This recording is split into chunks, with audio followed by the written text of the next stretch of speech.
Hey guys, it's Brijette with Sandy Seed Company, and in this video I'm going to be talking about bean seeds, how you plant them, and how you get the most out of your bean crop so that you can get not only beans for eating, but also beans for seed saving so that you can plant them year after year. All right, so if you're planting bean seeds and you're hoping for a really beautiful bean harvest, well, you got to remember one really important thing, that if you don't do it, it's going to ruin your harvest and then you're just going to be stuck with a bunch of inedible beans. So stick around, I will talk about what that is in this video. Okay, so if you want to plant beans in your garden, actually, no matter where you are, there's one season that you do that in, and that is in warm season, or for most other parts of the United States, we call that spring and summer. For zone 9 and 10, our warm season is very long, and so that means you can start seeds, you can direct sow bean seeds in the ground, man, anywhere from as early as April, going all the way as late August. That's a very long period that you have to plant bean seeds.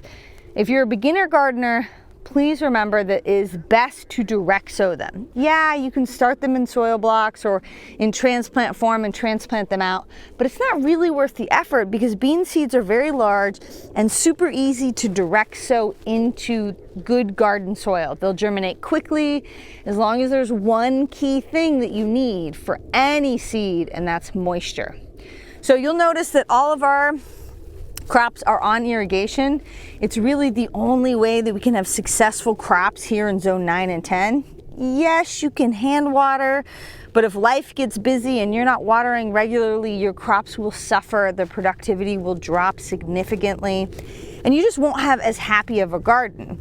So if you can install irrigation, highly recommend it. You'll save a lot of time and you'll have happier crops, which will help propel you into the next level of gardening. So that's a pro tip there. Now, bean seeds, we direct sow into the ground at a nice spacing. You can see here we have, I don't know, about 6 inches in between each plant. Our plants are not super close together, and we do that because it helps with airflow, which also helps with diseases. Now in zone 9 and 10, particularly the American Southwest, so Southern California, Texas, all of the drier states on the southwest part of the United States, our disease pressure isn't as bad. But you get over to Florida and over there, they have a lot more disease because they have a lot more rainfall. So spacing is even more critical for you guys. So what we physically did is we took the bean seed and we planted it right directly alongside the irrigation. In fact, you can see that most of these plants popped up almost directly next to an emitter. We did that on purpose. We did that because we know that water is going to come out of that tiny little hole and it's going to come in contact with the seed, and the seed is going to have the best chance of germinating, versus if we plant in the middle where the moisture may not be, the seed may not germinate as well. So it's another pro tip for you, is when you plant along your irrigation line or right next to an emitter. That's really going to help. In warm soil, in spring and summer, bean seeds should germinate anywhere between 7 to 10 days. If after 10 days or even 14 days you're not seeing anything germinating, dig up around where you planted the seed and ask yourself, did the seed rot? Did it get dug up by an animal? Or was it just old bean seed that didn't germinate? But either way, after about 2 weeks, you really should have baby plants that are popping up. Once they start popping up, if you have multiples planted together, you're going to want to thin them to about 1 for every 6 inches, more or less. And then the beautiful thing about bean seeds is, especially if you're growing bush, so these are a bush variety, you don't really need to do a whole lot else besides let them grow and be happy. You can see right here we've got a little bit of issue with infertility. On our farm, it's a 6-acre organic farm, and we unfortunately just don't have the means to be able to add as much nutrients to the soil as we would like. Over time, our soil will get better, and so I think this issue will go away. But we can put down a granular organic fertilizer that will help with that. You want your plant to look nice and green and happy. This is a good example of a really healthy plant. And you want to stay on top of weeding. So I'll show you an example. You can tell what happens is we start weeding the front parts of the rows, and then we get distracted or run out of time. And so as you go further down, you can see things get weedier and not nearly as nice. So we have a bunch of weeds in here that need to come out.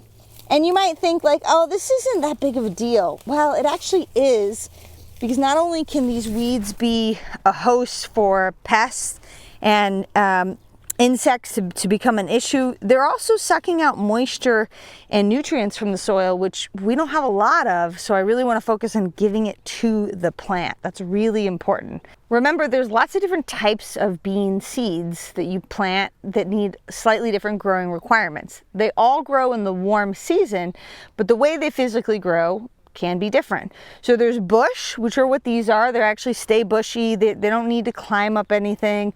There's pole. And then to make things more confusing, there are ones that are semi-climbers. You can actually see these guys have a little bit of tendrils that could climb up something, but they're relatively small. These are a dwarf variety. They're not going to get that big. So whatever you do, if you plant a bush variety, know that you don't need a trellising system. If you grow a pole variety, they need to grow up something to really truly be happy.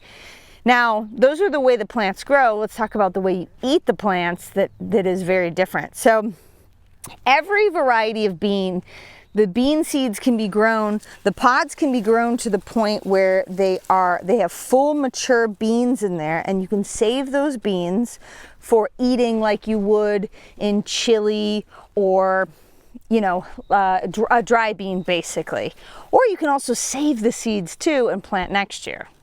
Now, I'm going to warn you right now, that's a slippery slope, because that's how I started my whole seed company. So start saving seeds, who knows what's going to happen. But look at these beauties. So they either can be saved as a dry seed form, where you cook them and make chili or anything like that, or they can be eaten fresh. Now, the big thing about eating them fresh is you have to harvest them when they're young and tender. Different varieties are grown for different reasons. This is Jacob's cattle bean, and it is traditionally grown as a dry bean because, first of all, it's stunningly beautiful. I mean, look at that, gorgeous. And the other reason is, even when the pods are small, they're pretty fibrous, and they're not going to give you nice, tender, juicy little beans that you would eat for fresh eating. Yes, you can harvest them like this, and you can absolutely eat them that way. But there are other varieties that are better suited to fresh eating. Examples are things like our Rock d'Or, wax bean is a really good one, Kentucky Wonder is a good one, where you're eating them as snap beans that you would snap fresh and you would eat it, you know, on the stove, maybe stir fried really quickly. But those seeds can also be grown to the point where you actually get physical seeds that can be eaten as dry seeds or saved. So it's just important to remember, what's your goal? Grow the plant that's going to meet those goals as best as possible. Now, remember in the beginning of the video, I had mentioned there's something you really got to do often for the most productive plants. Well, it's harvesting. No matter what type of bean seed you are growing, if you want to eat tender, young, small pods, you have to harvest them quickly and often. Why? Well, because for every pod that you leave on the plant to start to go to seed, you're pulling energy from that plant to make bean seeds, and it's not going into making new, small, tender pods. And so if you leave these guys on there, the productivity is going to go down quite a bit. And you see these guys here, they're not quite as ready as these. But the plant is going to put energy into making these bean seeds totally mature and ready for planting out again. And so you're not going to get as many young and tender pods. If you want that, and that's your goal, I recommend every single morning, or almost every single morning, with your cup of coffee, going out and harvesting as hard as possible. And what do I mean by hard? I mean like really harvesting as many as you can, because it's going to put the plant in high productivity mode, and you're actually going to get more beans and a happier plant than if you leave these on here for going into dry seed production. Now, let's say you want dry seed production, that's fine. You set it and you forget it. You let this plant grow, you're going to let all of these mature, but keep in mind, when your crop is done, it's going to be done very quickly, and you'll want to succession plant again for more dry beans, because you won't continue to get a harvest if you've got a bunch of bean seeds maturing on your plant. All right, so make sure, if you're in zone 9 and 10, subscribe to our channel. That's because we are one of the few channels that actually talk specifically about zone 9 and 10, because here the gardening is so different. So subscribe to our channel so you can be a part of our community and we can be a part of your community, because we love learning from you too. If you go onto our website and you look at our bean varieties, what bean varieties do you not see us carrying that you really love, that have done really well in hot, dry areas of zone 9 and 10? We want to hear from you. Now remember, the #1 thing for bean production is you have to stay on top of harvesting. Even more than like squash, which you know what squash is like. You go out, one day it's this big, the next day it's this big. Beans, you have to pick every single day, especially if you want fresh snap beans. You got to eat them when they're small and immature, and you got to continue to harvest to keep the plant productive. The more you harvest, the more you get. The more you get, you know the song, I'm not gonna even do it, but you get the point. Harvest every single day to get the most beans out of your crop. So whether or not you're growing a bush bean variety or a pole bean variety, there's a lot out there. Some of my favorites over the years is golden wax bean. God, you just get gobs and gobs of delicious, easy to snap, tender beans that are great for a quick stir fry. Also, our Rock d'Or is another fabulous yellow bean. You see the pattern here? I really like beans that are different colors. It's so fun. Our Royal Burgundy, beautiful purple beans that just look amazing, either eaten fresh, pickled, cooked. And then also we have a SoCal flavor trio, which is actually a mix of those 3 of my favorite varieties, so that you get all the color and all the flavor in a variety pack that does really well for zone 9 and 10.